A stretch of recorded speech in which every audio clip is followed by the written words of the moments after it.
सदोष नगर परिषदेच्या सार्वत्रिक निवडणुकीमध्ये प्रभाग नंबर 7 मध्ये या ठिकाणी पेठ नगर पदाच्या उमेदवार संजीवनी सुहास फुलाले आणि नगरसेवक पदाचे उमेदवार विक्रम गिरीश पाटील अप्पा आणि मनीषा गिरीश बोलके वहिनी या तिघांच्या प्रचारात 7 नंबर प्रभागामध्ये अतिशय चांगला प्रतिसाद नागरिकांचा मिळत आहे. हा नव्याने डेव्हलप झालेला अतिशय चांगल्या पद्धतीचा वार्ड असून अजूनही काही ठिकाणी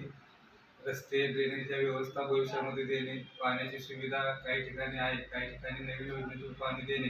आणि या प्रभागाचा विकास करणे ही नागरिकांची मागणी भविष्यामध्ये नक्कीच पूर्ण करू आणि नागरिकांचा उत्स्फूर्त प्रतिसाद मिळत असून या प्रभागामध्ये आमचे दोन्ही उमेदवार आणि थेट नगराध्यक्ष पदाच्या उमेदवाराला देखील असे चांगले मतदान मिळेल याची खात्री आम्हाला पटलेली आहे आणि आमचा विजय निश्चित आहे.